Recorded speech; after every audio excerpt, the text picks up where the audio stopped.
अस्सलाम वालेकुम everyone, hopefully all of you are fine. Today's topic of chemistry first year हमारा जो है वो है एक्सपेरिमेंटल टेक्निक्स इन केमिस्ट्री वाले चैप्टर का सब्लिमेशन, जिसमें हम लेक्चर नंबर 16 को डिस्कस करेंगे। हमारा टॉपिक जो है वो है सब्लिमेशन। सब्लिमेशन के अंदर हम क्या डिस्कस करेंगे, सबसे पहले हमें पता होना चाहिए कि ये वर्ड क्या क्या रहा है, सब्लिमेशन का मतलब क्या है।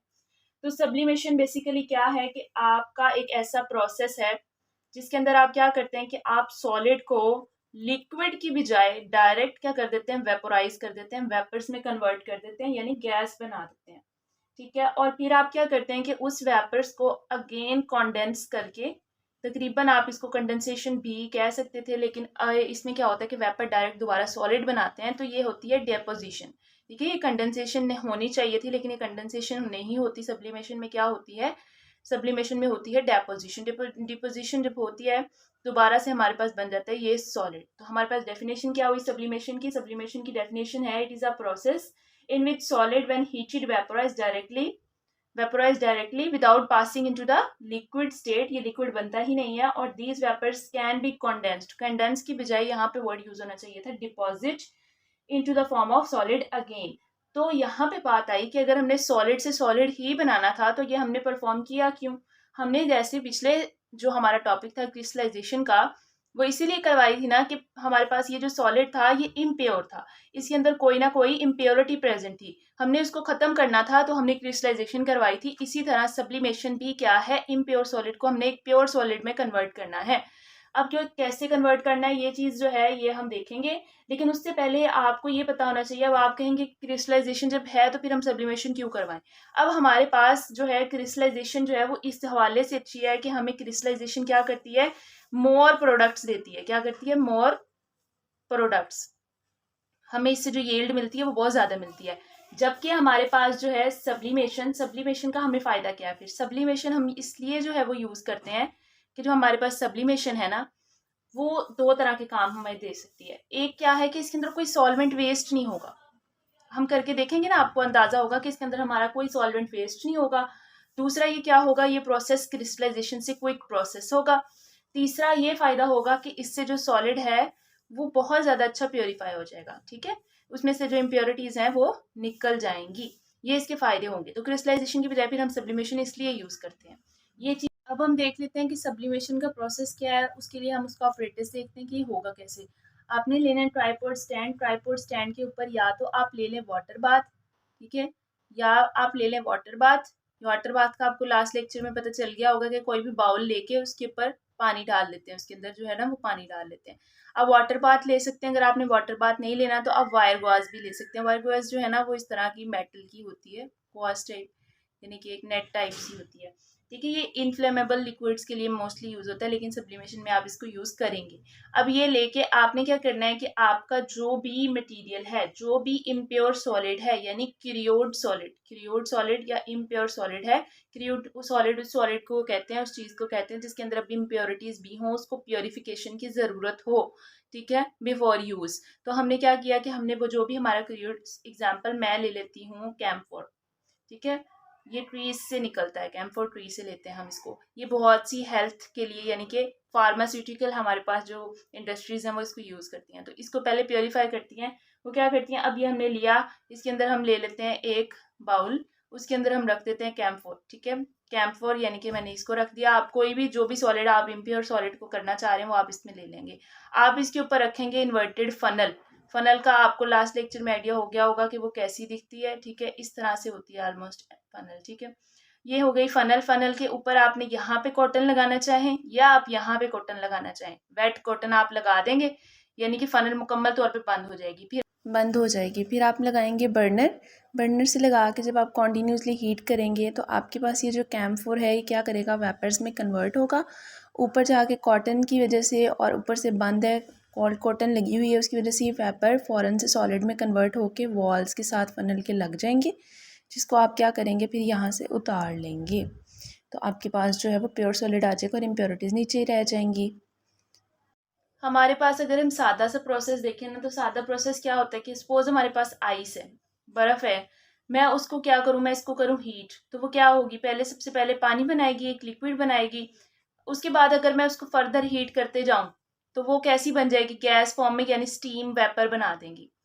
ठीक है। अब मैं अगर क्या करूँ, मैं इसको कर दूँ कॉन्डेंस, इसको क्या करूँ कॉन्डेंस, कैसे, कूल करके, ठंडा करके मैं इसको कॉन्डेंस करूँ तो ये वेपर्स कैसे हो जाएंगे, दोबारा से लिक्विड बन जाएंगे, और लिक्विड को दोबारा फर्दर कूल करूँ तो ये क्या बन जाएगा, सॉलिड, यानी कि दोबारा से आइस बन जाएगा। ये होता है नॉर्मल प्रोसेस, सब्लिमेशन नहीं है ये।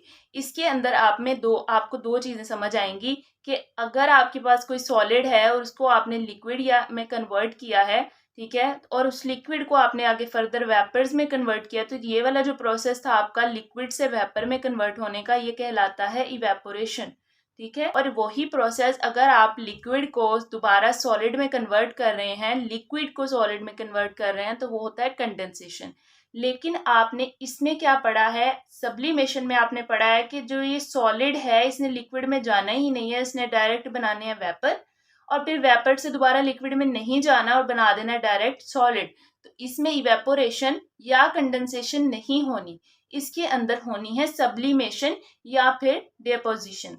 तो सब्लिमेशन क्या होती है, किसी सॉलिड का डायरेक्ट वेपर फेज में चले जाना आपका कहलाता है सब्लिमेशन। सॉलिड से डायरेक्ट वेपर्स बन जाना कहलाता है सब्लिमेशन, और दोबारा वेपर्स का सॉलिड में कन्वर्ट हो जाना कहलाता है डी सब्लिमेशन या डेपोजिशन। आप इसको इवेपोरेशन और कंडेंसेशन नहीं कहेंगे। होपफुली आपको ये चीज समझ आ गई होगी यहाँ तक। उसके बाद अब आपके पास क्या हुआ कि आपके जो, अब एक और टर्म देख लें कि जो ये हमारे पास क्रूड या इम्प्योर प्रोडक्ट है ना, या इम्प्योर सॉलिड है ना, इसको हम कहते हैं सब्लीमेंट। सब्लीमेंट। और जो हमारे पास प्योर सॉलिड लास्ट पे बनता है उसको हम कहते हैं सब्लीमेट, उसको कहते हैं सब्लीमेट। तो ये आपको समझ आ जानी चाहिए, यहाँ तक इंशाल्लाह ताला आ गई होगी। अब अगर मैं आपको इसके कुछ सॉलिड्स का ऐसा बताऊं कि जो मोस्टली सॉलिड्स हम लोग यूज करते हैं, जिन पे हम सब्लिमेशन कैरी आउट करवाते हैं, उन सॉलिड की मैं आपको एग्जाम्पल बता देती हूँ।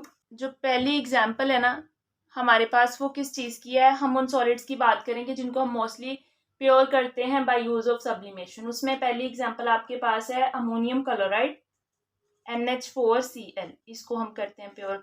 दूसरी एग्जाम्पल आपको दी है उन्होंने आयोडाइड की, ठीक है, I2 की।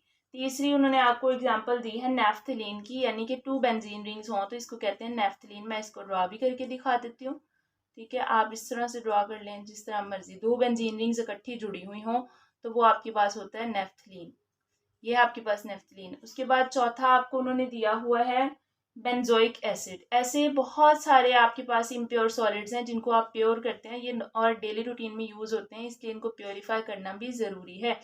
बेंजोइक एसिड का फॉर्मूला होता है C6H5COOH। ये भी बेंजीन रिंग के ऊपर आपके पास कार्बोक्सिलिक ग्रुप लगा हुआ होता है। तो ये चीज होती है इसके अंदर। अगर मैं आपको, ये तो हो गई सिंपल सॉलिड्स की एग्जांपल, अगर मैं आपको दूं डेली लाइफ की कोई एग्जांपल, तो अगर आपने नाम सुना हो ड्राई आइस का, आपने नाम सुना हो ड्राई आइस का, वैसे तो ये इलीगल है, मतलब आप डायरेक्ट इसको नहीं लेते क्योंकि ये डेंजरस होती है ह्यूमंस के लिए। तो ये कुछ चीज़ों में पैकेजिंग, फूड पैकेजिंग में, इंडस्ट्रियल के लिए जो है ना, इंडस्ट्रियल प्रोसेसेस में यूज़ होती है। तो ये ड्राई आइस कैसे बनती है कि आपके पास जो कार्बन डाइऑक्साइड होती है ना, उसको डायरेक्ट गैस फॉर्म से क्या करते हैं, सॉलिड बनाते हैं। उसको क्या करते हैं, डायरेक्ट गैस फॉर्म से सॉलिड बनाते हैं। तो आपने अभी क्या पढ़ा था कि गैस से सॉलिड में कन्वर्ट होना या सॉलिड से गैस में डायरेक्ट कन्वर्ट होना सब्लिमेशन का प्रोसेस है।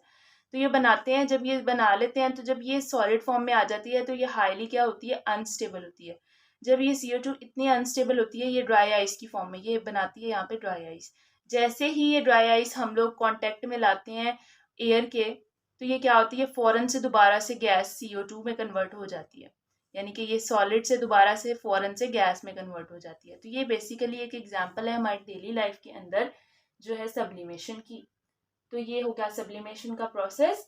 तो आपको होपफुली सारी समझ आ गई होगी, ये बहुत आसान है, इसमें कोई इतनी मुश्किल चीज़ नहीं है। आगे आप ये एक वीडियो देखें, आपको और भी अच्छी समझ आ जाएगी इंशाल्लाह। आपके पास ये है चाइना डिश, या फिर आप इसको कोई भी डिश कह सकते हैं जो सिरेमिक मटेरियल से डिश बनी हुई है, और आपके पास कैम्फोर है।